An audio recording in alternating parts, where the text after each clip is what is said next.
Hello, I'm Dr. Jeffrey Curtis, and on behalf of UAB's REACT Center, I'd like to spend the next few minutes with you talking about mobile health, or mHealth, patient-reported outcomes, and biosensor data, as it may be useful to you to support rehabilitation research. You're probably already quite familiar with what's necessary and what's involved in data capture for a clinical study, or a trial, or a disease registry. Of course, there's a number of information sources that exist that might be relevant for your research. That can include health plan claims data or electronic health record data. But what we're going to spend just a few minutes today talking through are data either for in-office data capture, like from a mobile application, or mobile apps as patients might gather information and collect it and send it to your study, where it could augment your study database but using their smartphone or the internet. As a component of that out-of-the-office or out-of-the-clinical research setting data capture, passive sensor devices may be an important part of that, and of course they have the advantage that patients don't have to type information into their phone or on the web, they just have to go wear the device that you've instructed them to. The goal is not to have just one of these information sources, but if it's needed for your particular research question, to link across them as it may help support your study. So what kinds of data might be useful to you that patients could give you between research study visits? I'm going to give you a number of examples. This is just to whet your appetite and give you a sense about what might be possible. Patient-reported outcomes, as in the left-hand column, information about why patients are taking treatments or not, adherence, patient-reported experience measures, all of these things might be very important for your own particular disease activity and patient population setting. Perhaps up and coming and of high relevance to rehabilitation research is information related to heart rate and rhythm, weight, body fat, perhaps camera data from a smartphone's camera that might give you pictures of rash or other adverse events, as well as biosensor data. All of these kinds of data are potentially able to be captured on the web or on patients' smartphones, and the REACT Center can help you think through whether any of these examples or others that are more specific to your disease field are things that you might want assistance with collecting. As you consider what kinds of data that you might want to capture for the participants in your study, I might suggest that you group them either as active or passive types of data. Active data would imply that participants are filling out surveys or forms, or even their smartphone with questions being answered on their phone or on a tablet via an app. Those are active data sources. Passive data, in contrast, would be data that's already being collected on patients' phones or via activity trackers that they could wear. They don't have to do anything special for any of these data to be captured. You just have to go grab them for your study, and REACT Center technology can assist you in enabling that. I'd also suggest that there probably are a variety of instruments or patient surveys that are disease or domain specific, like physical mobility. Those would be in the column on the left. On the right-hand side, though, are those that are more disease agnostic, and you could compare across chronic conditions or health conditions. They have the advantage, like the SF-36, they're normed against the U.S. population. The mean is 50, the standard deviation's 10, and this is highly advantageous because it lets you compare your condition and disease population against others with other types of conditions.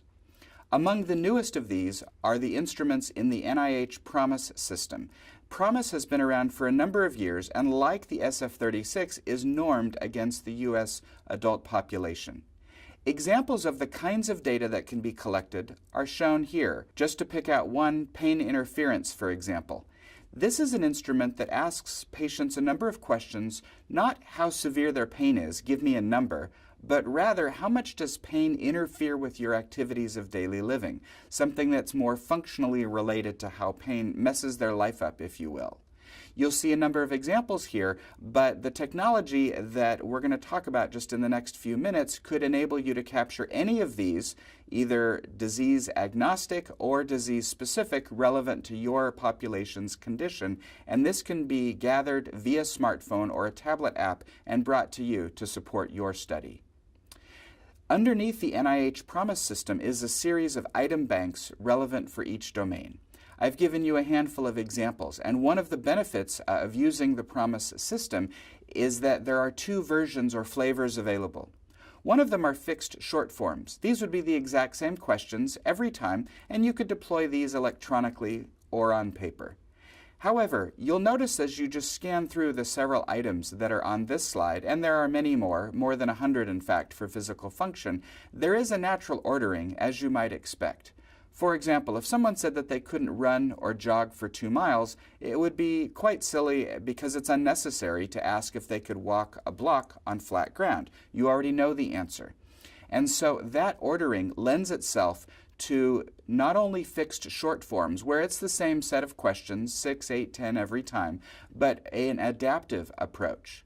So the technology that we might suggest that you consider for your application would take advantage of the NIH's Computer Adaptive Testing, or CAT versions. The idea here is that you don't ask every patient every question every time. Go pick one that's kind of in the middle of the difficulty range. For physical function, this might be something like whether they could walk a mile on flat ground. If they can do that, then go pick a harder question. So select the next question conditional on the answer to the prior one. If they can't do that, then go pick a third question that's a little bit easier. The advantage here is that after the first question, all the subsequent questions are predicated on the prior responses. And the benefit is it gives you very high precision in your result with minimal respondent burden, such that a participant can get through an entire domain like physical function, fatigue, etc., that might be 150 questions or more in as few as 3 to 6 questions, taking an average of 45 seconds and sometimes even less. This then reduces the burden on the participants and lets you, the researcher, have more data because you are being very parsimonious but highly efficient that the questions adapt to the prior responses. Let's shift gears now and talk about passive data. Data that patients aren't having to type in responses to a smartphone or a tablet app or even to collect on paper. Clearly there are trade-offs as you think through whether you need this device and what kind of device to choose about data quality versus quantity. For example, would you rather have very good data on hundreds or thousands of people, or do you really need excellent data on fewer? The cost is also relevant. The more sophisticated sensor devices, not surprisingly, probably are going to impact a budget in a major way. And so again, it's this quantity versus cost trade-off. And then operational feasibility is important. Some of the device manufacturers have a bit less friendly from a user perspective capacity to bring in the data and give it back to the researcher, and the extent that your research team might have to play a bit of tech support with a new device and its software is an important consideration as you think through how much time and energy is going to be spent just getting the device data back to you. One important feature, though, of any of these passive sensor devices or health activity trackers is whether they are valid, whether they actually do what they say they do and capture the information accurately.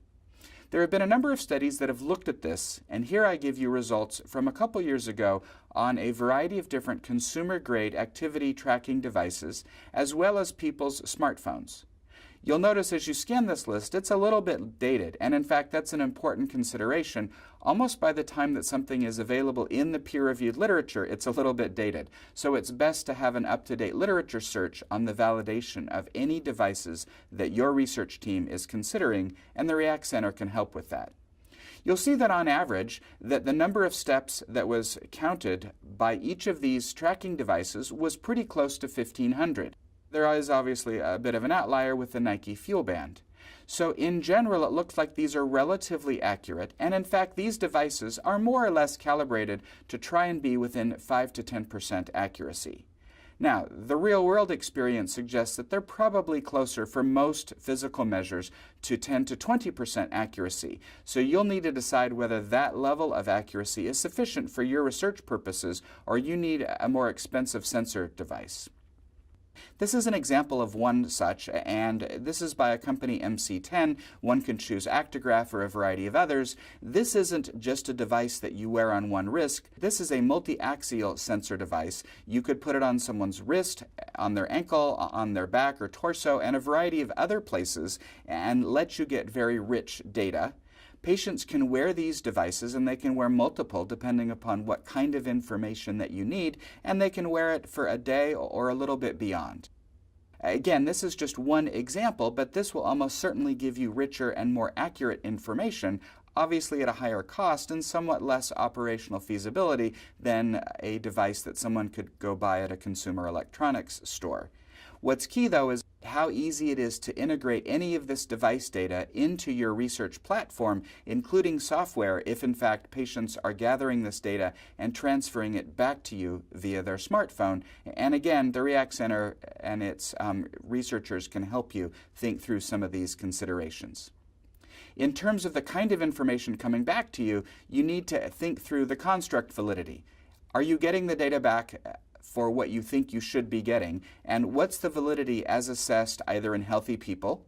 That study I showed you previously on the activity trackers was generally studying only young people who were normal body weight in their 20s and 30s. That's probably not your target population for a lot of rehabilitation studies. So one needs to think about the validity in the target population and then in the highest risk extremes of the tails of the distribution, the frailest of your patients, and to think through how operationally feasible is it to have patients or participants wear these sensor devices and get the data back. Other forms of validity that you also want to think about are how the measurements from any of these devices correspond to things that you're already familiar with in your field, and we'd clearly like predictive validity. How much does any of this data predict the future in terms of bad health events or outcomes relevant for your disease population? And in fact, you may need a methodologic study just to establish some of the validity as described here in your disease population, preparatory or as patient data that's needed to support a grant for a larger scale rollout. A number of studies have looked at some of these more sophisticated tracking devices. Here I give you only one example, and you'll see that in contrast to the study I showed you previously, there's more variability in some of what's collected. Total sleep time is on the left, steps is on the right, and you'll see a modest amount of variability, but error bars that obviously imply a lack of precision for at least some patients. Where we see the most discordance between these different devices is in moderate or vigorous or even light intensity physical activity, and the definitions of that are a little bit variable. And in fact, some of these device manufacturers are not very transparent as to how that's even measured compared to METs or other ways that we might quantify the level of activity. So it's important to be familiar with your tools and the data that they're outputting, and to decide in terms of comparability, does everyone need to wear the same device, or if in fact it would be possible for patients or participants across different studies or with different hardware to be able to wear different kinds of hardware, and are you going to be able to harmonize the data from that? And so it's a scalability issue as well as a data comparability issue, but again, we can help you think through some of these important issues. So to summarize, consider for your own research study, be that interventional or observational, what data you need, where you need it. Is it a controlled setting or is it really patients living in the wild?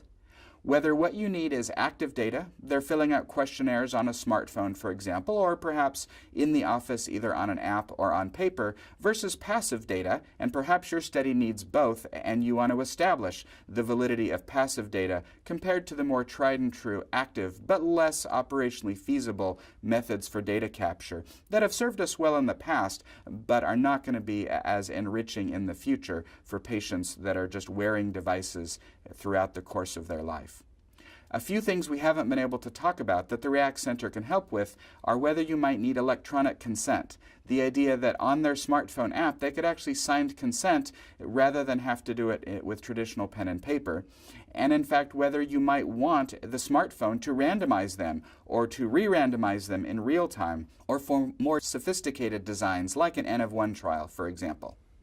So to summarize, the React Center mobile health technology can be stood up, and in fact, all the things that I have just described for you already exist and have been used in a variety of different fields. We would be glad to talk through what your needs are and white label or reskin to give a different look and feel for your study and its participants.